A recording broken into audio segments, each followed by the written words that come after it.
जय हिंद दोस्तों आज का टॉपिक है क्यों मनाया जाता है रक्षाबंधन का त्यौहार और जाने इसके महत्व। रक्षाबंधन का त्यौहार सदियों से भारतीय जनमानस का हिस्सा रहा है।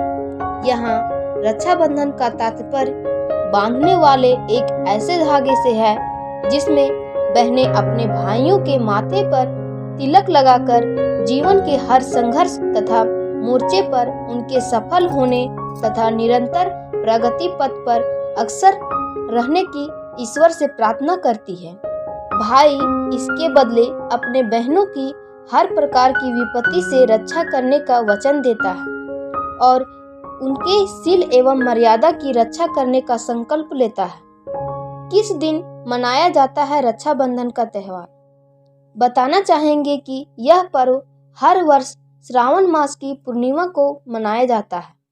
भाई की कलाई पर बांधे जाने वाले इन्हीं कच्चे धागे से पक्के रिश्ते बनते हैं। पवित्र तथा स्नेह का सूचक यह पर्व भाई बहन को पवित्र स्नेह के बंधन में बांधने का पवित्र एवं यादगार दिवस है।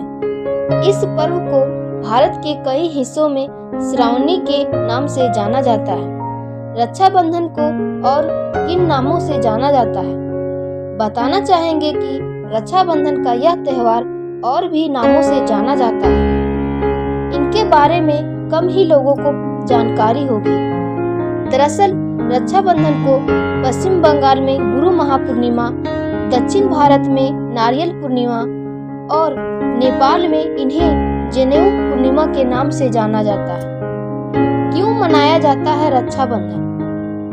रक्षाबंधन मनाए जाने के संबंध में अनेक पौराणिक एवं ऐतिहासिक प्रसंगों का उल्लेख मिलता है। कहा जाता है कि देवराज इंद्र बार बार राक्षसों से परास्त होते रहे। वह हर बार राक्षसों के हाथों देवताओं की हार से निराश हो गए। इसके बाद इंद्राणी ने कठिन तपस्या की और अपने तपोबल से एक रक्षा सूत्र तैयार किया। यह रक्षा सूत्र इंद्राणी ने देवराज इंद्र के कलाई पर बांधा। तपोबल से युक्त इस रक्षा सूत्र के प्रभाव से देवराज इंद्र राक्षसों को परास्त करने में सफल हुए। तब से रक्षाबंधन पर्व की शुरुआत हुई। एक उल्लेख यह भी है कि भगवान विष्णु ने वाहन अवतार लेने के बाद ब्राह्मण का वेश धारण कर अपनी दानशील प्रवृत्ति के लिए तीनों लोगों में प्रसिद्ध राजा बलि के 3 पग भूमि दान में मांगी। बलि के मांग स्वीकार कर लिए जाने पर भगवान वामन ने अपने पग से संपूर्ण पृथ्वी को नापते हुए बाली को पाताल लोक भेज दिया। कहा जाता है कि इसी के याद में रक्षाबंधन पर्व मनाया गया। वही रक्षाबंधन पर्व से ऐतिहासिक प्रसंग भी जुड़े हैं। ऐतिहासिक दृष्टि से यह पर्व की शुरुआत मध्यकालीन युग में मानी जाती है। भारतीय इतिहास ऐसे प्रसंगों से भरा पड़ा है जब राजपूत योद्धा अपनी जान की बाजी लगाकर युद्ध के मैदान में जाते थे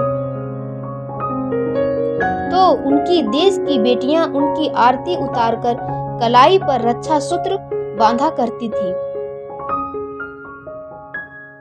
वीर रस की गीत गाकर हौसला अफजाई करती हुई उनकी राष्ट्र की रक्षा का प्रण भी कराती थी। कहा जाता है कि उस जमाने की अधिकांश मुस्लिम शासक हिंदू युवतियों का बलपूर्वक अपहरण कर उन्हें अपने हरम की शोभा बनाने का प्रयास किया करते थे। इससे बचने के लिए राजपूत कन्याओं ने बालशाली राजाओं को राखियां भेज अपनी शील की रक्षा करनी आरंभ कर दी। इस परंपरा के बाद में रक्षाबंधन पर्व का रूप ले लिया।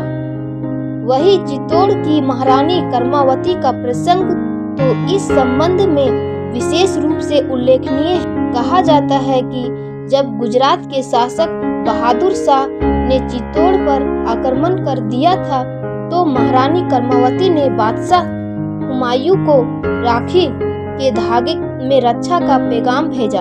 अपना भाई मानते हुए उनसे अपनी सुरक्षा की प्रार्थना की। बादशाह हुमायूं यह रक्षा सूत्र, यह संदेश पाकर भाव विभोर हो गए और अपनी इस अनदेखी बहन के प्रति अपना कर्तव्य निभाने तुरंत अपनी विशाल सेना लेकर चित्तौड़ की ओर रवाना हो गए। लेकिन जब तक वह चित्तौड़ पहुंचे तब तक महारानी कर्मावती और चित्तौड़ की हजारों वीरांगनाएं अपनी सील की रक्षा करते करते अपने शरीर की अग्नि में आहुति दे चुकी थी। इसके बाद हुमायूं ने महारानी कर्मावती की चिता की राख से अपने माथे पर तिलक लगाकर बहन के प्रति अपने कर्तव्य का निवारण करने के लिए जो कुछ किया वह इतिहास के पन्नों पर स्वर्ण अक्षरों में अंकित हो गया तथा इसी के साथ रक्षाबंधन पर्व के इतिहास